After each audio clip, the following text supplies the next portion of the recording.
In nomine Patris et Filii et Spiritus Sancti. Amen. Ave Maria, gratia plena Dominus tecum, benedicta tu in mulieribus et benedictus fructus ventris tui, Iesus.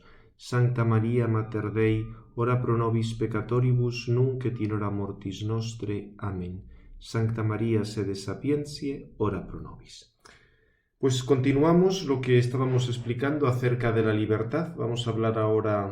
Bueno, antes de nada, que no tenemos un poco abandonado el tema del vademecum, vamos a recordar en el vademecum. Si os fijáis, aunque hemos dedicado muchísimo tiempo al tema del conocimiento intelectual, en realidad es una cosa muy sencilla, lo que tenéis que recordar. Os recuerdo que las operaciones del hombre que le permiten realizar de manera concreta su ser imagen de Dios se resumen en el conocimiento, por el que el hombre capta una realidad exterior, y la voluntad, por la que el hombre puede volverse hacia algo exterior a sí.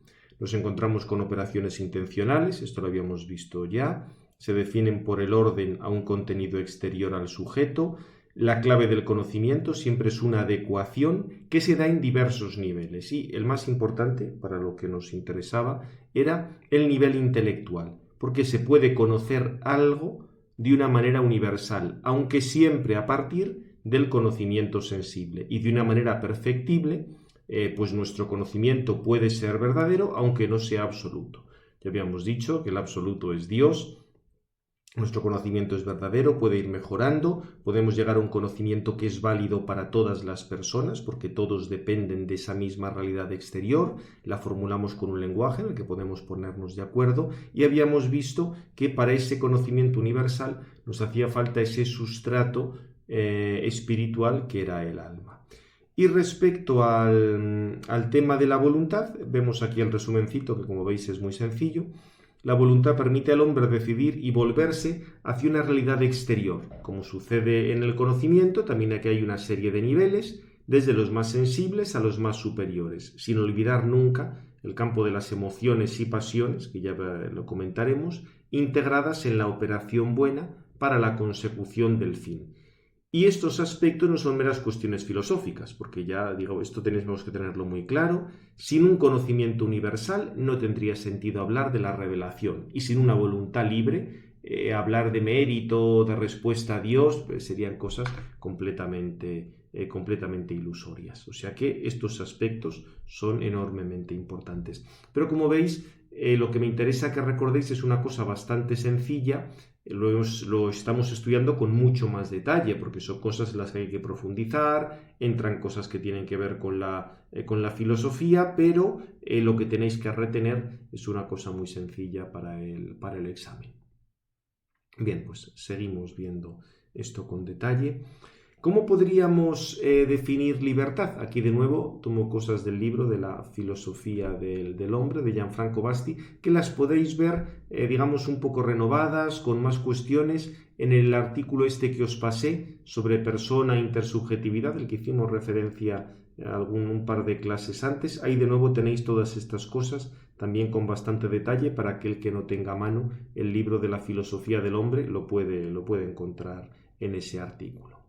¿Cómo podríamos hablar de libertad? Pues libertad sería la facultad mediante la cual todo el hombre se determina a sí mismo a la acción para alcanzar determinados objetivos que se ha fijado, después de haber tenido en cuenta implicaciones morales, consecuencias prácticas para su vida, etc. Fijaos que en esta definición está tanto el aspecto moral como el aspecto psicológico de la libertad. En realidad son cosas que tienen mucho que ver, porque la moralidad, y en esto profundizaremos, algo de esto vimos también los que hacéis el seminario de Santo Tomás como maestro espiritual. Acordaos que la moralidad siempre tiene que ver con el fin. Una cosa está mandada, es un precepto moral, porque es necesario para alcanzar el fin del hombre.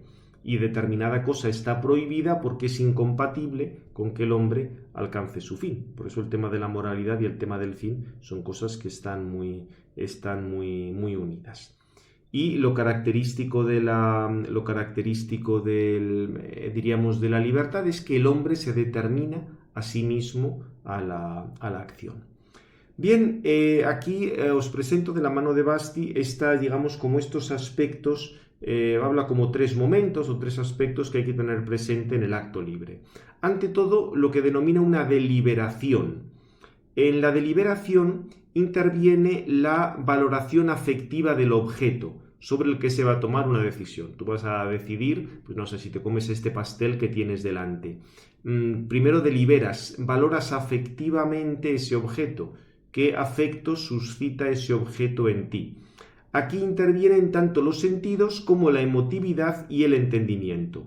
El entendimiento para evitar que la deliberación se deje arrastrar por lo meramente instintivo. Claro, obviamente esto no se da en los animales. En los animales simplemente ante tal objeto su emotividad, o sea, aquello que le suscita una especial afección, tienden directamente a ello y ya está.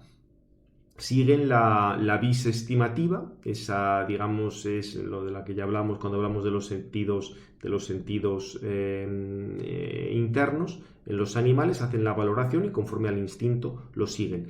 En nuestro caso, lo que actúa es la cogitativa, que ya dijimos que era el sentido interno superior, que es muy importante porque la cogitativa, fijaos que sería en nosotros como una emotividad. Y de hecho, en el artículo este de Basti que me refería, traduce la cogitativa o la explica como la emotividad, porque ahí tienes presente la valoración sensible, afectiva, que te suscita un objeto. Pero claro, lo que pasa es que esto en nosotros tiene que ver, y por eso se llama cogitativa, con el entendimiento. Tú puedes en la emotividad o cogitativa, tú vas comparando, tú vas haciendo la valoración afectiva del objeto, pero puedes buscar una multitud nueva de comparaciones. Y en ese sentido no nos quedamos simplemente con lo instintivo, pero hay que tenerlo presente. O sea, estos afectos sensibles hay que tenerlos presentes. Todo el campo de las pasiones converge aquí. Y repito que esto es muy importante porque nuestras decisiones no se pueden reducir siempre a motivaciones perfectamente conscientes que podamos controlar directamente. Esto con buena paz de las pretensiones estoicas de cualquier clase. Claro, tampoco podemos ir al extremo contrario. Un poquitín estas cosas así freudianas de ver que simplemente dependemos del cerebro, que tiene como unos sistemas de acción y reacción a partir de determinados afectos, en el caso de Freud sobre todo los que tenían que ver con la sexualidad. Sí, por supuesto que esos afectos intervienen, igual que intervienen otros puntos instintivos, también recuerdos que tenemos, digamos, aquí hay multitud de cosas, todo lo que Santo Tomás llamaba pasiones, o sea, las pasiones están ahí, y acordaos precisamente que la virtud lo que hace es modera la pasión, pero este primer aspecto en una decisión está presente, o sea, la deliberación. Tienes presente esa valoración afectiva, pero no te puedes quedar encerrado en ella. En ese sentido, tenemos una deliberación, o sea, es una cierta liberación. Tenemos presente el campo instintivo, pero no estamos absolutamente aferrados a él. En un segundo plano, en un segundo aspecto, también tenemos el tema del juicio, que sería el aspecto más propiamente intelectual. Aquí das una valoración racional del objeto del acto libre y de cuál es el acto que tú deberás realizar. Fijaos que no se trata, no estamos hablando sobre todo de un juicio especulativo. Volviendo al ejemplo de si te vas a comer el pastel, si comer pastel en abstracto es una cosa buena o no. La cuestión está si yo ahora, para mí, comer este pastel es bueno o no es bueno, y por tanto, ¿debo hacerlo o no debo hacerlo? ¿Cuál es el acto que debo realizar? O sea que cuando hablamos de juicio, que está en el campo intelectual, pero sería el juicio práctico, el juicio de la razón práctica. No tanto el juicio universal, sino donde están ya presentes los fines, las circunstancias, todas estas cosas. Precisamente el error moral se va a dar si antepones determinadas circunstancias a determinados fines y tratas de justificar actos que son intrínsecamente malos. Por ejemplo, en el caso de lo del pastel, pues una persona que tenga determinada enfermedad respecto al azúcar, comerse el pastel obviamente está en contra del fin de mantener su salud. Y le puede gustar mucho porque le suscita un especial afecto, un especial sentido de agrado, pero eso iría contra el fin de mantener la salud. Obviamente, en ese caso, en su caso, comerse el pastel estaría mal. Peor todavía cuando se trata de justificar actos que son intrínsecamente malos. Y el acto ya más propio de la voluntad sería la elección. por el cual se decide efectuar mediante las facultades humanas el acto que el entendimiento ha determinado para conseguir el fin establecido. Tú tienes el pastel delante, te das cuenta de que no debes comerlo porque te va a hacer la salud y eliges no comerlo. ¿Qué es lo que puede pasar? Pues que a veces a la voluntad le falten fuerzas porque las determinaciones, pero es que a mí me gusta muchísimo el pastel, entonces puedes acabar cediendo a ese afecto, a ese gusto, en lugar de lo que sería el juicio racional y no eliges lo adecuado. Atención, esto no liar las cosas. La voluntad sigue siempre el último juicio práctico del entendimiento. O sea, al final tú, como lo que quieres es comerte en pastel, vas a encontrar alguna razón, vas a buscar un juicio práctico que te diga, bueno, sí, pero luego me tomo tal pastilla y ya, aunque me como el pastel, no sucede nada. Es decir, tú al final tienes un último juicio práctico del entendimiento. Lo que pasa es que es la voluntad la que establece que tal juicio sea el último y no siga deliberando. O sea, la voluntad siempre sigue al entendimiento, siempre sigue al último juicio del entendimiento. Pero, con lo cual uno podría pensar, bueno, entonces la voluntad depende solo del entendimiento. No tan sencillo, porque el que ese juicio sea el último, eso lo ha determinado la voluntad. ¿Veis la cuestión, no? O sea, la voluntad siempre sigue al último juicio del entendimiento, pero digamos la facultad que hace que ese juicio sea el último y no sigas dando vueltas es la misma voluntad, porque tú podrías volver a pensar, bueno, sí, pero aunque si me tomo una pastilla luego el pastel no me va a hacer daño, pero es mejor no tomarlo y tal, digamos, podrías hacer seguir, dar otra vuelta más y quedarte con otro juicio del entendimiento práctico, pero al final es la voluntad la que controla que ese juicio sea el último. Con lo cual, como veis, hay una relación enormemente profunda entre el tema de las pasiones y los afectos que confluyen en la cogitativa, el tema del juicio, que es el juicio práctico. Obviamente el juicio práctico tiene mucho que ver también con el juicio universal, porque si tú no conoces, por ejemplo, en el caso de lo del pastel, que el azúcar es malo para determinadas enfermedades, es mucho más difícil que saques un juicio práctico correcto. O sea, el tema de que la conciencia tiene que estar correctamente formada. Y luego el tema de la elección, donde interviene ya inmediatamente la voluntad.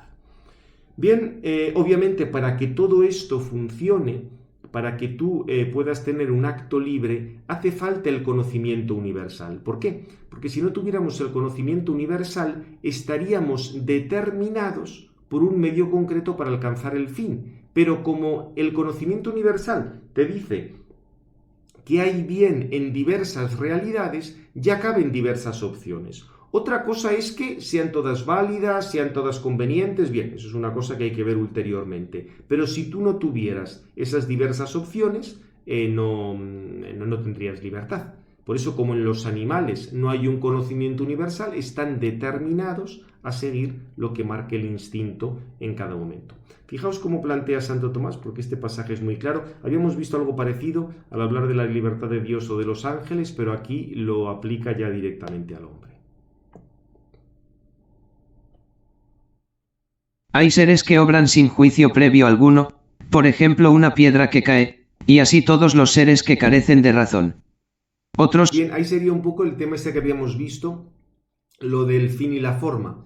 La tendencia de determinado ser depende de cuál es su forma en comparación con todo lo que hay en el exterior. En el caso de lo de la piedra o lo de las realidades naturales, acordaos que para Santo Tomás esto dependía también de la acción de los cuerpos celestes. Obran con un juicio previo, pero no libre, por ejemplo, los animales. La oveja que ve venir al lobo juzga que debe huir de él, pero lo hace con un juicio natural, no libre. Fijaos cómo Santo Tomás no tiene empacho en hablar de juicio en el caso de los animales, en cuanto que juzga que debe huir de él. O sea, como si estuviera relacionando la oveja, imagen de lobo, salir corriendo. Sería un poco ese el juicio que hace la oveja. Porque juzga esto por el instinto natural, no mediante la comparación, excogatione.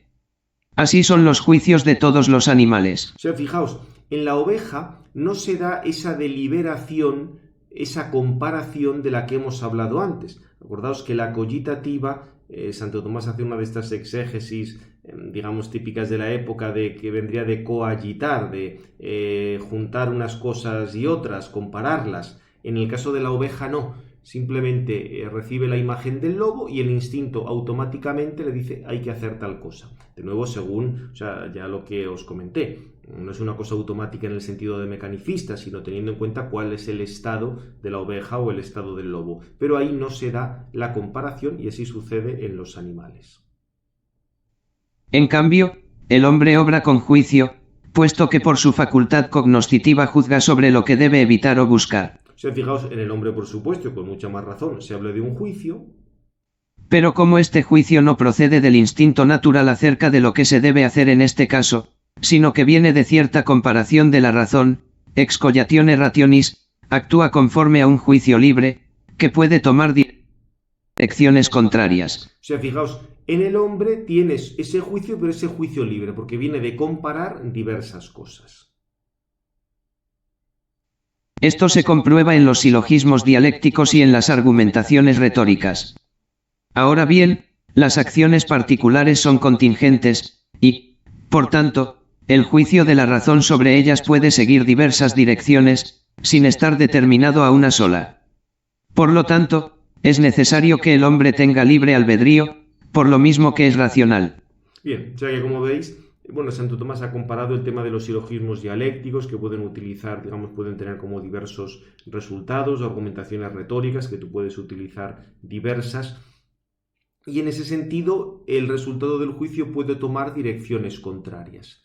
Como las acciones particulares son contingentes, el juicio de la razón sobre ellas puede seguir diversas direcciones. Y así tienes el fundamento de que exista la libertad. Como veis, es un argumento que ya Santo Tomás antes lo había empleado también respecto a Dios o respecto a los ángeles, solo que en su caso, en los otros casos, la argumentación era un poco distinta, pero aquí lo aplica al caso humano. Bien, por otra parte, os recuerdo aquí este aspecto importante. Hay que señalar que la moralidad del acto libre siempre se debe relacionar con los fines. No tiene sentido el tema del deber por el deber al modo kantiano. Acordaos que ya os dijimos que eso además tenía que ver como con la secularización, de ese semiquietismo, de un amor tan puro a Dios, que yo no busque ningún beneficio, ninguna cosa concreta, sino solo el amor por el amor y todo eso. Cuando eso lo secularizas, en lugar del amor a Dios por el mero amor a Dios, lo pones el deber por el deber. Y aquí tienes a Kant. ¿Eso qué es lo que quiere decir? Que la voluntad depende de un principio evidente, especulativo, que se impone a todos. O sea, este deber que se impone es un poco como lo de las leyes newtonianas necesarias que se imponen absolutamente a todo, solo que en este caso en el campo moral. En realidad la cosa no es así. Lo que se trata es de fines y de circunstancias. Tú tienes que alcanzar un determinado fin y tal cosa es un deber porque es necesario para alcanzar ese fin. Cuando ese fin se puede alcanzar de muchas maneras, ya puedes elegir entre una y otra, y cuando hay algo que te obstaculiza ese fin, tal cosa es moralmente negativa porque te impide alcanzar el fin. Por eso, fijaos, la norma no es la constricción o el formalismo de la ley, sino la manera de realizarse el hombre, la manera de alcanzar el fin. Algunos actos nunca se pueden justificar porque se oponen al fin fundamental del hombre, esa búsqueda de la felicidad. Por tanto, son incompatibles con la naturaleza humana. Por eso, fijaos, se entiende muy bien la afirmación del Señor en el Evangelio de San Juan: la verdad nos hace libres. Porque no se trata de encerrar al hombre en una maraña de leyes lógico-formales racionalista, sino orientar a la persona a bienes de tipo moral, que desarrollan y encauzan el deseo de alegría y felicidad del hombre. Para Kant, la búsqueda de la felicidad o la búsqueda de un bien siempre era algo negativo porque, digamos, era como una cosa material que no entraba dentro del deber por el deber. En Santo Tomás y en Aristóteles, la moral se entiende como la búsqueda de la felicidad. Nosotros sabemos que es una llamada a la felicidad sobrenatural, la amistad con Dios, pero el principio es que el fin del hombre es que alcance esa felicidad. Otra cosa es dónde pones tú esa felicidad, porque si no la pones en aquello que realmente es tu felicidad, vas a acabar metiendo la pata. Bien, os comento aquí que la expresión esa de yo soy la verdad nos hace libres, o cuando el Señor se presenta como el camino, la verdad y la vida, tiene el sentido inmediato de que Cristo, que es la verdad en persona, nos libra del pecado, pero también tiene ese sentido general. Es la verdad la que permite que seamos libres, porque la libertad más profunda del hombre, que es su caminar hacia Dios, depende de la verdad que es Cristo, quien nos enseña las verdades de la revelación. Veis aquí cómo la gracia no destruye la naturaleza, sino que la perfecciona. Y esta es la manera de presentar correctamente la moral. Lo que pasa es que este acto libre tiene también sus límites, porque hay cosas que siempre tenemos que desear. La felicidad. O sea, nadie puede desear no ser feliz. Todos deseamos ser feliz. La cuestión está cómo vamos a realizar esa felicidad. Y según sea ese fin último, tendrás unas elecciones, unas acciones morales, otras acciones morales. Pero, o sea, la búsqueda de la felicidad, eso es común a todos. Como os comento aquí, para dirigirnos al fin último del hombre, dado que es la bienaventuranza, y por tanto algo esencialmente sobrenatural, nos va a hacer falta la ayuda de la gracia. De esto hablaremos sobre todo en el capítulo siguiente. Pero lo que sí es cierto es que la consecución del fin requiere acciones y elecciones concretas.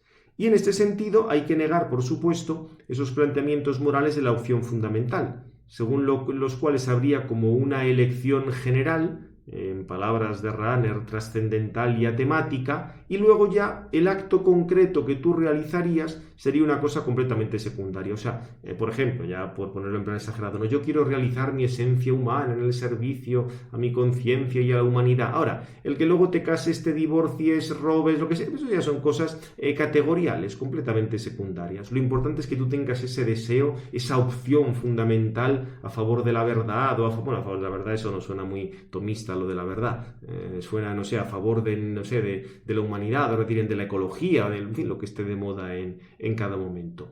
¿Cómo veis esto? Bromas aparte, y además de todos los abusos y las burradas que se han porque eso se ha utilizado para fundamentar todo. Yo tengo ese deseo de desarrollar la humanidad, ahora que te cases, te divorcies, te juntes, te separes, eso ya son cosas completamente secundarias.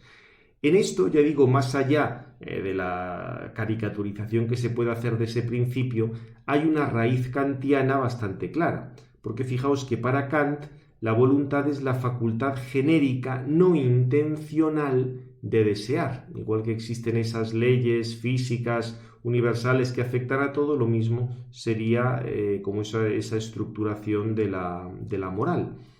Y se llega y a partir o sea, tú simplemente sigues el deber por el deber y luego un acto en concreto será lícito o no dependiendo de las circunstancias. Tú separas la moralidad fundamental de las personas de sus acciones concretas, porque repito, la moralidad es esa facultad genérica no intencional. Acordaos que la intencionalidad, el dirigir una facultad a un conocimiento concreto o a un deseo concreto, eso es lo característico de Aristóteles. En Kant eso no lo tenéis, es el deseo en general que tiene que estar marcado por el principio del deber por el deber, o actúa de tal manera que tu comportamiento puede ser regla para otros, o sea, cosas completamente abstractas, completamente genéricas. La pregunta es, pero luego, ¿cómo digo yo, cómo sé yo si este acto en concreto es lícito o no? Bueno, ahí simplemente depende de las circunstancias. O sea, acordaos que para Santo Tomás un acto es lícito o no cuando, un acto es obligatorio si es necesario para que yo alcance el fin. Pero como esa perspectiva del fin en Kant ha desaparecido, pues simplemente te queda el tema de las circunstancias. No es que tal acto sea malo en sí mismo porque me impide o me impide alcanzar el fin o me permite alcanzar el fin, sino que ya va a depender simplemente de esta circunstancia. Pues en tal época de la historia se lleva el divorcio, pues ahora está bien aquí el divorcio, no hay problema. Yo actúo siempre buscando el deber por el deber o buscando que mi actuación pueda ser modelo para otros, y luego los actos concretos tienen menos importancia. De todos modos, esto lo habéis visto con detalle en moral y no vamos a entretenernos más. Realmente, una presentación adecuada de la libertad tiene que integrar todo. las dimensiones pasionales más instintivas, la virtud, la racionalidad más sublime, o sea, todas estas cosas hay que integrarlas. No podemos quedarlos uno con uno, sino que nos hace falta integrar todo. Porque fijaos que de hecho lo que sucedió históricamente es que un planteamiento racionalista o un planteamiento kantiano, como era una cosa insoportable, dio lugar a la respuesta vitalista. Esto es lo que tenéis en Nietzsche. Como para Nietzsche la moral racionalista era un no a la vida, para justificar el fracaso de la vida, como dice que eso le sucedió a Sócrates, o como era el platonismo, o como eso era la moral judeocristiana, o lo que Nietzsche entendiera por tal, pues la solución era volver al modelo dionisíaco de exaltación de las pulsiones y tendencias, con lo cual ya no habría ningún fundamento, ni metafísico, ni teológico, ni nada. Todo quedaba pues en una voluntad de poder, de dominio, de disfrute máximo, pero claro, con eso lo que sucede es que estás preso de todas esas pasiones, con lo cual te has ido a lo contrario de la verdad que libera, con lo cual, queriendo ser libre frente a la moral racionalista, has caído en la esclavitud de las pasiones. Es lo que pasa a todos los vitalistas, que en teoría pretenden que son muy libres, pero al final son esclavos de sus propias pasiones. Por esto, como digo, en realidad lo que llevó fue vivir bajo nuevas y diversas tiranías, desde las de los instintos hasta las fomentadas por quienes dominan a otros mediante pan y circo. Fijaos que esto es una cosa que vemos clarísimo. Todo el interés de determinados poderes sociales y políticos en fomentar la telebasura, porque de esa manera tienes que la gente está atada a estas pasiones, buscar simplemente la satisfacción material, sea en el campo sexual, en el campo económico, en el campo de lo que sea, sin ninguna perspectiva trascendente. Tienes a las masas idiotizadas y encima creyéndose que son libres porque se oponen a la moral racionalista, cuando en realidad son esclavísimos de sus pecados y de sus vicios y son en ese sentido mucho más manipulables. O sea que, como veis, esto que ya pasaba en la antigua Roma tiende a repetirse. Bien, pues con esto hemos terminado la parte que tenía que ver con la, digamos, esta parte tan amplia sobre las operaciones que hacen falta para poder hablar del hombre como imagen de Dios, el conocimiento y la libertad. Pasamos ahora al tercer aspecto para estudiar un poco la afirmación esta de la escritura, del magisterio, el alma como forma del cuerpo. Porque, como os digo aquí, es una afirmación magisterial, pero sobre ella vamos a reflexionar con la ayuda de Santo Tomás. Ya vimos en la parte positiva que el magisterio empleó esta terminología, el alma como forma del cuerpo, anima forma corporis, y con esto se quería decir que están profundamente unidos los aspectos materiales como los aspectos espirituales del hombre. O sea, se afirman aspectos materiales, se afirman aspectos espirituales, pero en una profunda unidad. La unidad viene precisamente del alma, que es la forma, porque acordaos que la forma es lo que determina la materia. Por eso hay una profundísima unidad entre la forma y la materia. Pues lo que decimos es que el alma en el hombre es la forma de su cuerpo. Y esto, además, no simplemente es una cosa que se le ocurriera a Santo Tomás porque había estudiado a Aristóteles, sino que esto está en perfecta armonía con la consideración bíblica del hombre. Acordaos toda la importancia que tiene en el planteamiento bíblico del hombre, y que esto aparecía también luego en los padres de la Iglesia más primitivos, en los apostólicos y apologetas, que por eso algunos negaban que el alma fuera naturalmente inmortal, porque pensaban que eso era caer en un platonismo, se olvidaba el aspecto material del hombre. Con esto, el alma como forma del cuerpo puede salvar a la vez ambas cosas. Por eso también la noción de forma hay que subrayarla, porque la tendencia, digamos, a veces ha permanecido la idea del alma como si fuera una sustancia dentro del cuerpo, como si fuera un vaporcillo que está ahí encerrado dentro del cuerpo. No, o sea, no es el cuerpo el que contiene el alma, sino el alma el que contiene el cuerpo, porque el alma es lo que organiza la materia del cuerpo, lo que hace que tal materia sea este hombre o esta mujer. Por eso, como digo aquí, más que afirmar que el cuerpo contiene el alma, es el alma la que contiene al cuerpo. Por otra parte, también esta noción del alma como forma del cuerpo te está diciendo que hay una profunda relación en todas las operaciones del hombre. desde las operaciones más superiores a las más inferiores están relacionadas y por eso lo más superior tiene relación con lo material. Fijaos, esto no hace falta saber mucha neurofisiología. Los daños cerebrales afectan a las operaciones del pensamiento, pero eso no quiere decir que el pensamiento se reduzca a la operación material. Es todo lo que vimos con detalle en el apartado anterior. Ya habíamos dicho que lo característico del entendimiento es la capacidad de abstraer, de formar universales, y para esto hace falta poder superar los límites físicos de adaptación a la realidad que se da en los sentidos, que por estar vinculados a la materia. O sea, habíamos visto que la verdad se daba tanto en el campo sensible como en el campo intelectual. Lo que pasa es que la adecuación característica de la verdad en el campo sensible está limitada por unos límites físicos. Tú te puedes adecuar a la realidad física entre tal límite y tal límite. Por ejemplo, en el caso de la vista, tú puedes ver desde tal longitud de onda hasta tal otra, desde el infrarrojo al ultravioleta. Eso ya, el infrarrojo y el ultravioleta ya no los puedes ver. Los otros colores sí. Hay animales que ven más, animales que ven menos, o lo mismo con el olfato o con otros sentidos. Pero el entendimiento es inmaterial y aunque parte siempre de los sentidos, para preparar y continuar su operación puede buscar nuevas diferencias, adecuarse de una manera nueva, formular, por tanto, cosas de un modo universal. Y fijaos que esto es importantísimo porque con lo que dijimos, una vez que tú aceptas que hay un entendimiento y hay una voluntad libre, tienes que hablar de un alma espiritual. Entonces, en cuando tienes esa espiritualidad, o sea, esa forma especial de inmaterialidad, ya podemos pensar que el alma puede subsistir sin la materia.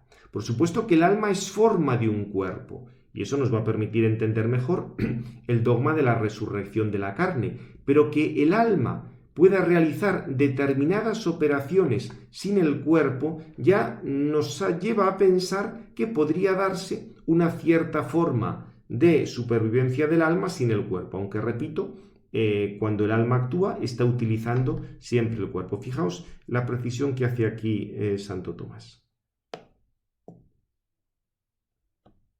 Es preciso saber que alguna operación del alma puede ser una pasión que necesita del cuerpo como un instrumento, igual a órgano, y como un referente, objectum.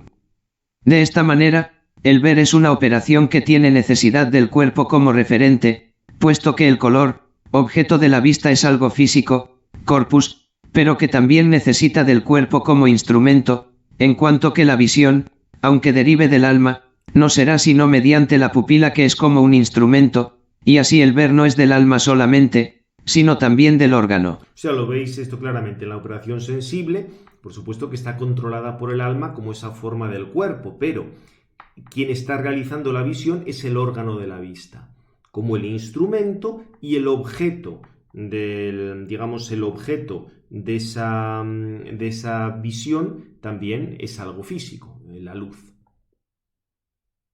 Sin embargo, hay alguna. Vamos a pasar a lo siguiente.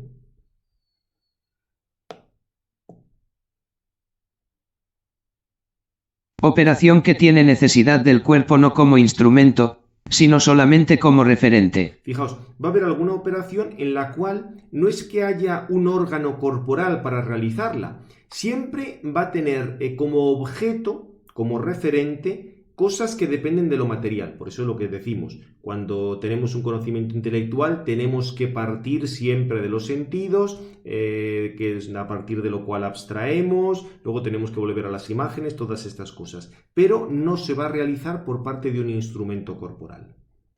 El pensar no sucede mediante un órgano corporal, pero requiere un referente corpóreo. Claro, porque, repito, para pensar tú tienes que partir siempre de las imágenes y volver a las imágenes, aunque lo que estás realizando supere las imágenes. De esta manera el filósofo dice en el libro tercero de esta obra que los fantasmas están en relación al entendimiento como el color respecto a la vista. Sí. Puesto que los fantasmas no existen sin el cuerpo, parece que el entender no se da sin el cuerpo. Claro, sí. Aquí Santo Tomás va a explicar esto de Aristóteles. O sea, Aristóteles dice correctamente, el color hace falta para la vista. Si una cosa no tiene color, no la ves. Para entender, también te hacen falta los fantasmas. Los fantasmas son imágenes, lo forman los sentidos internos, con lo cual podría parecer que entonces también el entendimiento es como la vista, es completamente material. Sin embargo, entendiendo esto como referente, objectum, no como instrumento. De lo que se siguen dos consecuencias. 1. La primera es que el pensar es una operación propia del alma y no tiene necesidad del cuerpo sino es como un referente. En cambio el ver y las otras operaciones y pasiones no son solamente del alma, sino del compuesto. O sea, eso os queda claro. Para el ver, las operaciones materiales son operaciones no solamente del alma, sino del alma y cuerpo, lógicamente, porque estás utilizando un órgano que es material y estás tratando con cosas que son materiales, el color. 2. La segunda consecuencia es que aquello que tiene una operación por sí mismo, tiene el ser y la subsistencia por sí mismo, mientras que lo que no tiene la operación por sí mismo, no tiene el ser por sí mismo. Claro, aquí lo que está diciendo es que como las operaciones más intelectuales no tienen un órgano corporal, tiene la operación por sí misma, no la tiene por la materia, sino la tiene el alma por sí misma, y como tiene la operación por sí misma, también va a tener el ser por sí mismo, y a partir de eso se va a poder pensar en una subsistencia del alma separada del cuerpo. Y por ello, mientras el entendimiento es una forma subsistente, las otras facultades psíquicas son formas en la materia. Y en esto consistía la dificultad de la presente cuestión, puesto que todas las operaciones aparentemente parecen ser del compuesto. O sea, como veis, Santo Tomás dice que no todas las operaciones son del compuesto humano, alma y cuerpo. Todas requieren algún elemento del compuesto, algún elemento corporal, como son las imágenes, por ejemplo, para el pensar. Pero lo que está realizando el pensar no es un aspecto corporal del compuesto alma y cuerpo, sino ahí lo que actúa como órgano, por así decir, entre comillas, ya no es algo corporal, sino algo espiritual. Y, por tanto, de ahí podemos pensar que el alma, aunque es forma del cuerpo, sin embargo, va a ser capaz de subsistir sin la materia. Claro, aquí tenemos que ir con cuidado y Santo Tomás es muy preciso porque hay que explicar de qué manera puede subsistir el alma, pero sin que tú reduzcas la persona al alma, porque si no seríamos platónicos, porque claro, para Platón eso es sencillísimo. Dice, claro que el alma subsiste, lo que pasa es que el cuerpo no es parte de la persona, el cuerpo será pues como un instrumento, una cosa que controlas o lo que sea. La cuestión está como diciendo que el alma es forma del cuerpo y que el hombre consta de cuerpo y alma, sin embargo puedes decir que el alma es capaz de subsistir separada. De hecho, Santo Tomás recuerda, aquí vamos a seguir un poco lo que explica Santo Tomás en la Quaestio Disputata de Anima, recuerda que el alma en cuanto espiritual debe ser capaz de una subsistencia autónoma, es por lo que hemos dicho antes de que puede realizar una operación separada de la materia. Y por tanto, en cierto modo, debe ser sustancia. Claro, si el alma es capaz de subsistir autónomamente, de algún cierto modo puede ser sustancia. Pero claro, conforme a lo que estamos diciendo en esta teoría dual, el alma como forma del cuerpo, el alma es simplemente parte de otra sustancia, del hombre, que consta de alma y de cuerpo.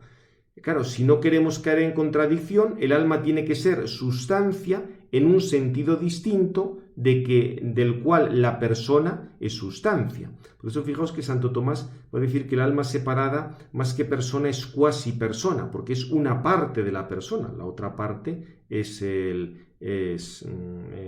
cuerpo. Por eso, fijaos que aquí hay que ver en qué sentido se puede hablar de sustancia. Tú puedes decir sustancia primera, y una sustancia primera es el ente determinado y completo que existe como individuo, y en ese sentido solo la persona es sustancia, no el alma, porque si no caeríamos en el dualismo, diríamos que en la persona hay dos sustancias, el alma y el cuerpo. No, el alma no es sustancia en este sentido de sustancia primera. Hay otro sentido segundo de sustancia, la sustancia segunda. Sería un ente determinado y completo, pero que existe solo en los individuos, que en cierto modo serían partes de esa sustancia. Esto, desde el punto de vista de la lógica, se podría entender como la propiedad que determina una clase ordinaria de elementos, es decir, una clase que no pertenece a sí misma. Por ejemplo, la humanidad es lo que determina el ser hombre, pero la humanidad no es un hombre. La humanidad está en este hombre, en este otro hombre, en ese otro hombre, pero la humanidad no es un hombre. Por eso dice la propiedad que determina una clase ordinaria de elementos. Esto es lo que Russell, por ejemplo, daba con cierta guasa, el típico humor inglés, cuando decía que la clase de las teteras no es una tetera, es una clase. En ese sentido, la humanidad no es un hombre, es en ese sentido una sustancia segunda. Es cierto, como os digo aquí, que el entendimiento universal de los averroístas se parecía un poco a esta noción de alma, porque era algo supraindividual, pero tal cosa no es válida. O sea que el alma no puede ser sustancia ni como sustancia primera ni como sustancia segunda. ¿Nos queda alguna opción? Sí, lo que Santo Tomás llama sustancia en un tercer sentido, y aquí resumimos como sustancia tercera. Y sería un ente determinado y completo en su naturaleza que existe en los individuos como parte de esos mismos individuos. Sin embargo, es una parte que determina la totalidad a la que pertenece.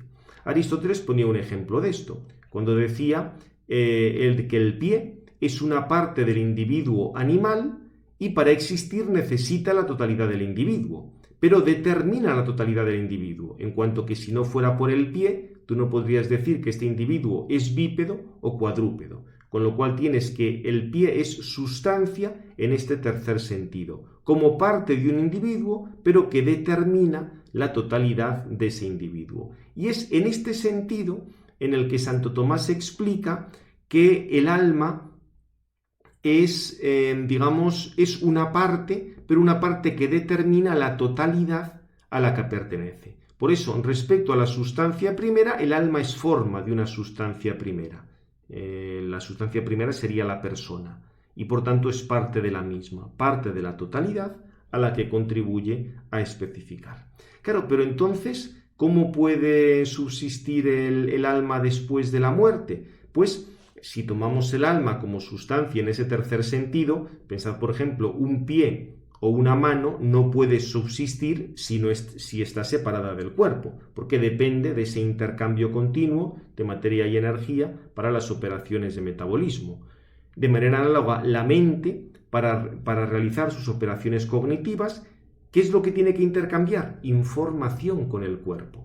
Acordaos que el alma es la forma del cuerpo y este sentido de forma tenía el sentido de información. Está intercambiando información con el cuerpo y a través del cuerpo con el resto del mundo. Todo nuestro conocimiento comienza por los sentidos, que los sentidos están en el cuerpo. Lo que pasa es que, por poner este ejemplo de Aristóteles de la mano o del pie separados del cuerpo que no pueden subsistir, hoy sí podríamos conseguir que un órgano estuviera separado del cuerpo y viviera artificialmente. Pensad que eso es lo que se hace en los trasplantes de órganos. Un órgano separado del cuerpo de otra persona se mantiene vivo de una manera provisional. Evidentemente eso es provisional. Realiza las operaciones de metabolismo, pero lo que tiene que pasar es que tal órgano sea reimplantado en un nuevo organismo. En el caso de la mente podríamos poner este ejemplo.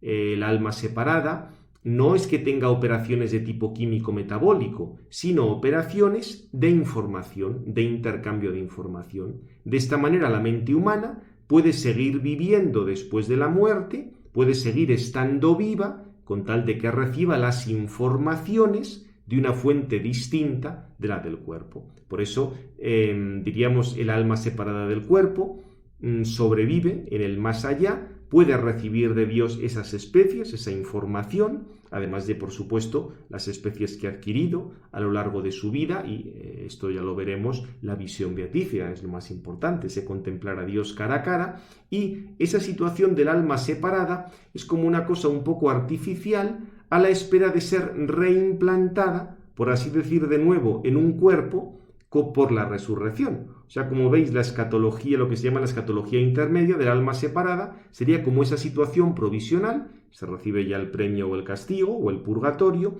pero no deja de ser una cosa provisional, esperando que el alma vuelva a ser, por así decir, reimplantada en un cuerpo, igual que un órgano que se ha separado de una persona porque ha muerto puede ser reimplantado en otra. Bien, Os comento aquí que ya con esto, estas cuestiones ya pertenecen al ámbito más directamente de la fe, la resurrección, la visión beatífica, pero la posibilidad de una permanencia personal del alma separada del cuerpo puede ser establecida mediante la razón, gracias a estos argumentos que hemos hecho. Y ya por último, para terminar brevísimamente, recordar que sobre las operaciones del alma después de la muerte, para el alma no hay tiempo, porque ya no está sometida a la materialidad, pero no quiere decir que esté en la eternidad, porque el alma sigue estando. Acordaos que la eternidad es la duración propia de Dios, la que se da todo simultáneamente. El alma separada del cuerpo no es que se convierta en Dios, sigue realizando operaciones, sigue dándose una cosa detrás de otra, hay sucesión, pero ya no va a ser el mismo tiempo que conocemos nosotros. Eso se da otra forma de duración distinta. Bien, pues lo dejamos ya aquí. Gloria al Padre, al Hijo y al Espíritu Santo, como era en el principio, ahora y siempre, por los siglos de los siglos. Amén. Sagrado Corazón de Jesús, en vos confío.